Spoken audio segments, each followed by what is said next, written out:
Irmãos e irmãs, que as bênçãos do nosso Pai Criador sejam sentidas por todos nós, hoje e sempre. Estamos mais uma vez reunidos aqui dentro desse projeto do SEAC, que busca iniciar nossos estudos sobre a doutrina espírita, procurando hoje conversar sobre o que chamamos de tríplice aspecto da doutrina espírita. Em outras palavras, afinal, o espiritismo é ciência, filosofia ou religião? Para que possamos conversar e compreender essa questão, vamos procurar nos embasar nas palavras do nosso codificador Allan Kardec. No livro O que é Espiritismo, ele expõe expressamente, e aqui eu vou me permitir ler, para que não tenhamos confusão com as palavras de Kardec, que o Espiritismo é ao mesmo tempo uma ciência de observação e uma doutrina filosófica. Como ciência prática, ele consiste nas relações que se podem estabelecer com os espíritos. Com filosofia, ele compreende todas as consequências morais que decorrem dessas relações. Então, já aqui nós percebemos que, indubitavelmente, ciência e filosofia fazem parte da doutrina espírita. Mas não apenas isso. Mais adiante, Kardec define explicitamente o que seria a ciência do espiritismo, quando ele dispõe ipsiliteris: o espiritismo é uma ciência que trata da natureza, da origem e da destinação dos espíritos e de suas relações com o mundo corporal.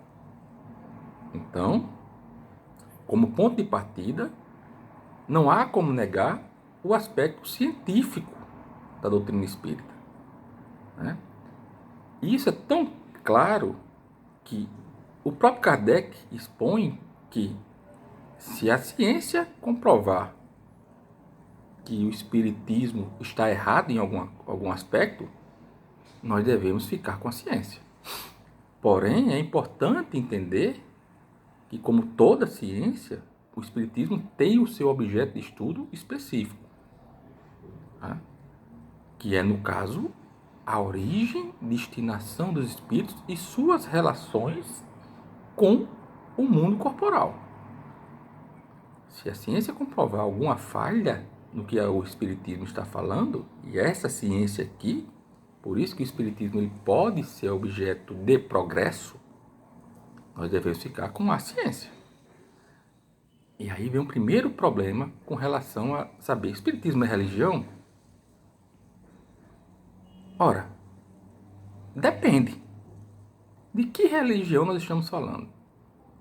Quando eu falo de religião no senso comum, eu falo de algo que tem seus dogmas, que tem sua estrutura hierárquica, seus sacerdotes, seus cultos exteriores. E dentro disso, se o espiritismo é efetivamente ciência, eu não posso dizer que ele seria uma religião nesse aspecto. Por uma razão simples. A ciência não pode conviver com dogma.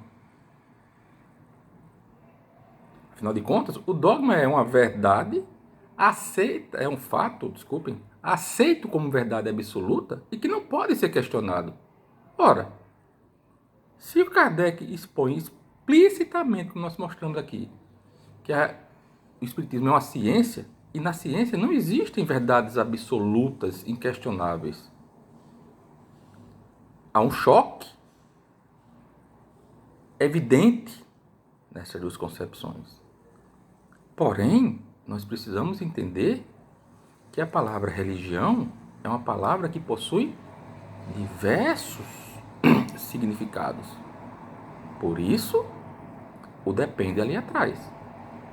Se eu for usar a palavra religião no sentido unicamente etimológico dela, que significa religar com o divino, inegavelmente também eu não posso afastar esse aspecto da doutrina espírita. Tanto o é que na primeira pergunta do primeiro livro que faz as bases do Espiritismo, que é exatamente o Livro dos Espíritos, Kardec pergunta simplesmente: que é Deus? Ele vai atrás de entender Deus. Né? E mais, na pergunta 625, mais uma vez mostrando a questão de que o aspecto religioso não pode ser afastado, ele pergunta: qual tipo mais perfeito que Deus já ofereceu ao homem para lhe servir de guia e modelo? E a espiritualidade, rapidinho, precisamente só responde assim: Jesus. Então, embora nós não possamos, como bem observa Kardec, entender o Espiritismo como uma religião no aspecto ou na visão mais comum da palavra, é inegável que existe um aspecto religioso na doutrina. E isso também é expresso pelo próprio Kardec na edição de dezembro de 1868 da Revista Espírita, onde ele expressa, e mais uma vez eu vou pedir licença para ler como ele se expõe. Se é assim, perguntarão, então o Espiritismo é uma religião? Ora sim, sem dúvida, senhores. No sentido filosófico, o Espiritismo é uma religião. E nós nos vangloriamos por isso. Porque é a doutrina que funda os vínculos da fraternidade e da comunhão de pensamentos, não sobre uma simples convenção, mas sobre bases mais sólidas, as próprias leis da natureza. Observem que nessa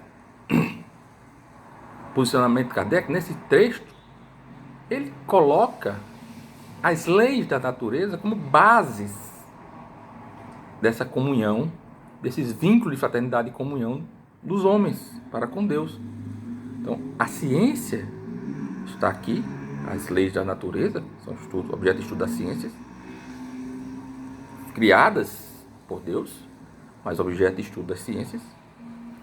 Os valores filosóficos, aqui, ele fala inclusive no sentido filosófico, então a filosofia está presente, mas o aspecto religioso é inegável, embora dentro dessa concepção de religião como o ato de religar com o divino, de buscar chegar ao estado de pureza espiritual que nos permita ter um contato direto com o nosso Pai Criador, coisa que nós estamos muito distantes ainda, como veremos ao longo dos estudos aqui, né?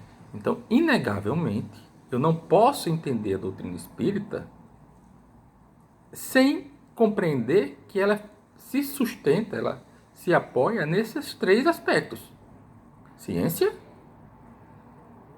filosofia. Afinal de contas, o que é que o Espiritismo procura saber? De onde nós viemos, para onde nós vamos, o que estamos fazendo aqui, quem nos criou. Todas essas são questões claramente filosóficas. E o aspecto religioso dessa busca de se ligar ao Deus, de seguir os ensinamentos trazidos pelo Divino Mestre Jesus. Então, meus irmãos, espero que hoje nós tenhamos conseguido, mais uma vez, atiçar em cada um de nós a vontade de se aprofundar, de buscar conhecer mais a doutrina, e por isso eu faço questão de dizer as fontes onde eu estou buscando as informações, para que cada um de nós possa ir atrás delas e se aprofundar nos seus estudos. E lembrando, a proposta aqui não é esgotar o assunto. O que nós queremos, o que nós buscamos, é dar o ponto de partida para que cada um de nós siga no seu estudo. Afinal, como o próprio Kardec diz, o primeiro mandamento do Espiritismo é o mandamento maior do Mestre Jesus: amai-vos uns aos outros. Mas o segundo é estudar. Estudai. Tem que ralar, gente. Tem que ir atrás. Nós precisamos estar em constante busca por esse aprendizado. Então, muito obrigado a todos pela paciência. Espero que tenha sido útil. E nos vemos em outras oportunidades. Que o Divino Mestre nos acompanhe hoje e sempre. Até a próxima.